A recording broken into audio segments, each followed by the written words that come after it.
السلام علیکم ورحمۃ اللہ وبرکاتہ۔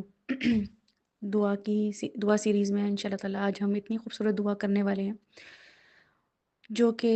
مجھے امید ہے کہ ہم سب منتظر بھی تھے، اور ہم سب کچھ نہ کسی طریقے سے اس فکر میں ہوتے ہیں کہ ہم اپنے لیے تو کچھ نہ کچھ انتظام کر رہے ہوتے ہیں، اللہ تعالیٰ سے جڑنے کا یا قرآن کو سیکھنے کا، سیرہ کو سیکھنے کا۔ لیکن ہمارے آس پاس کے جو لوگ ہوتے ہیں وہ، اور جن سے ہم، جو ہمارے دل کے بہت قریب ہوتے ہیں، جن کے ساتھ ہم زندگی گزار رہے ہوتے ہیں، وہ کہیں نہ کہیں جو ہوتے ہیں دین کے اس لیول پر نہیں ہوتے ہیں، یا وہ اسٹرگل کر رہے ہوتے ہیں۔ تو اس حوالے سے انشاء اللہ تعالیٰ ہم دیکھیں گے کہ اللہ تعالیٰ نے ہماری یہ نفسیات کو سمجھتے ہوئے، ہماری فکر کو سمجھتے ہوئے، انبیاؤں کی دعاؤں میں سے یہ دعا ہمارے سامنے رکھ دی، جو کہ یہ ہے کہ ربنا ہب لنا من ازواجنا وذریاتنا قرۃ اعین وجعلنا للمتقین اماما، کہ ہمارے رب ہمیں عطا کیجئے ہماری ازواج میں سے، اور یہاں پہ ازواج سے مراد ہے مرد اور عورت دونوں، یعنی کہ اگر شوہر ہے تو بیوی کے لیے دعا کر رہا ہے، اور بیوی ہے تو شوہر کے لیے۔ انگلش میں یا عربی میں اسپاؤس بولتے ہیں اس کو۔ اسپاؤس کا مطلب ہے کہ وہ آپ کا دوسرا پارٹنر۔ تو ربنا حب لنا من ازواجنا، اے اللہ تعالیٰ عطا کریں ہمارے اسپاؤس میں سے، ہماری زوج میں سے، اور وذریاتنا، اور اس ہماری ذریت میں سے۔ اور ذریت کا مطلب یہ نہیں ہے کہ آپ کا بیٹا یا آپ کی بیٹی، بلکہ ذریت کا مطلب ہے ڈیسینڈنٹس، جو بھی آپ کے آنے والی نسلیں ہیں، جو کہ آپ کی ذریت کہلائیں گی۔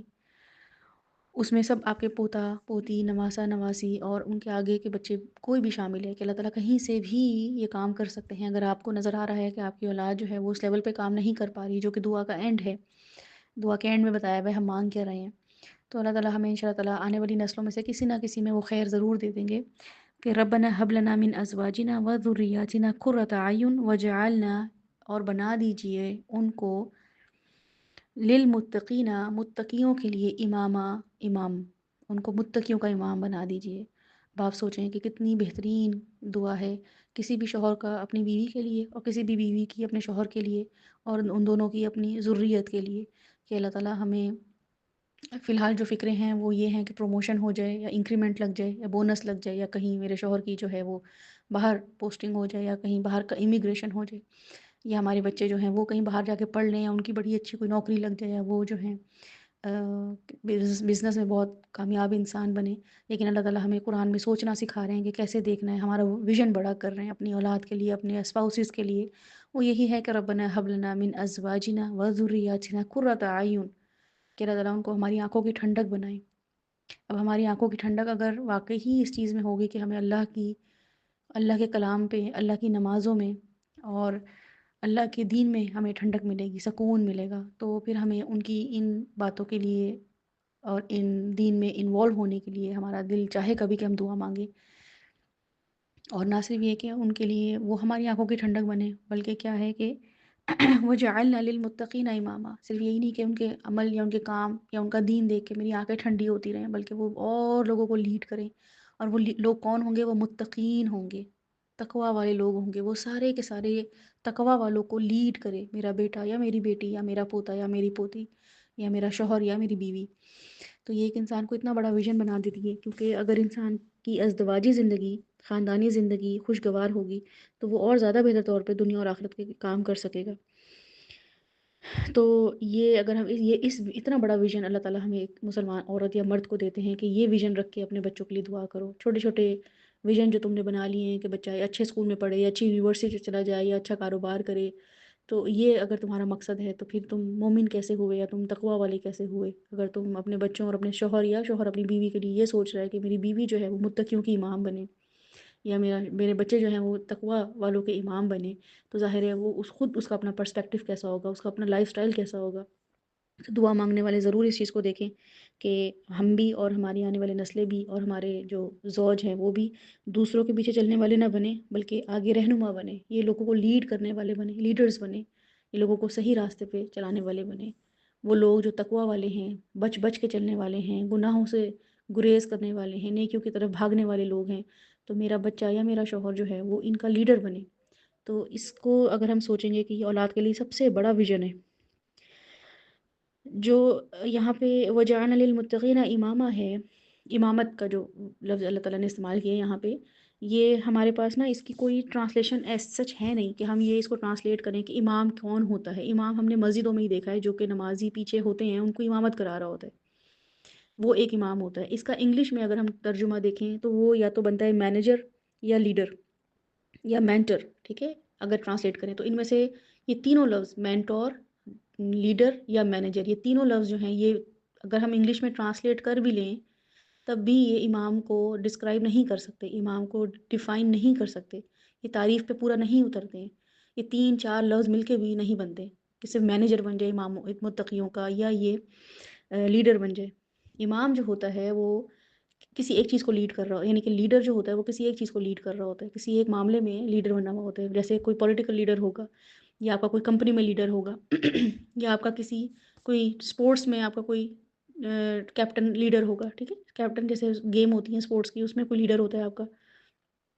یا آپ کا کسی کوئی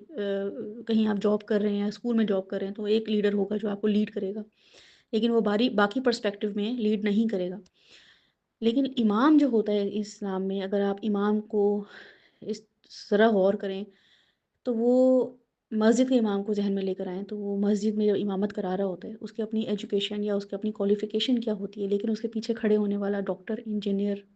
بہت سے بڑا پولیٹیکل لیڈر، اور خانہ کعبہ میں اگر آپ دیکھیں کوئی امامت کرا رہا ہو تو آپ سوچیں کہ اس امام کے پیچھے دنیا سے آئے ہوئے بہترین قسم کے لوگ، ہائی انٹلیکٹ لوگ، امیر ترین لوگ، کبیر ترین لوگ، جن کی صحت بہترین حال میں ہے، جن کے پاس بہترین قسم کا جو ہے وہ اخلاق ہے، بہترین جو تعلیم ہے وہ اعلیٰ قسم کی ہے، جو ڈگری ہے وہ بہت ہی بہترین ڈگری ہے، جو ڈیزگنیشن ہے وہ بہت ہی زبردست ہے، ان سب کو وہ لیڈ کر رہا ہوتا ہے۔ تو اس کا مطلب ہے کہ لیڈر جو ہوتا ہے، جو اسلام میں امام کی ڈیفینیشن ہے وہ یہی ہے کہ وہ ہر طبقے کو لیڈ کر سکے، اس کے پاس وہ ہنر ہو، وہ اسکل ہو جو وہ لیڈ کر سکے، جو کہ ہم امامت کو دیکھتے ہیں۔ علامہ اقبال جو ہیں انہوں نے اپنی یہ جو امامت کی حقیقت کے حوالے سے ایک ان کی نظم ہے جو کہ آپ ضرور غور کیجیے گا کہ اس کے الفاظ کیا ہیں۔ انہوں نے بڑے اچھے سے ڈیفائن کیا ہے، وہ کہتے ہیں کہ تو نے پوچھی ہے امامت کی حقیقت مجھ سے۔ اگر آپ نے یہ دیکھنا ہونا کہ امام ہوتا کیا ہے، اور ہم امام تو مسجد کا امام ہمارے ذہن میں نہ آ جائے دعا پڑھتے ہوئے کہ میرا بچہ جو ہے نا وہ ظہر کی نماز کو لیڈ کرائے، یا میرا شوہر جو ہے نا وہ عصر کی نماز کو لیڈ کرائے، یا گھر میں اگر افطاری ہونے والی ہے، دعوت ہونے والی ہے تو چلیں ابھی نماز کا وقت ہو گیا ہے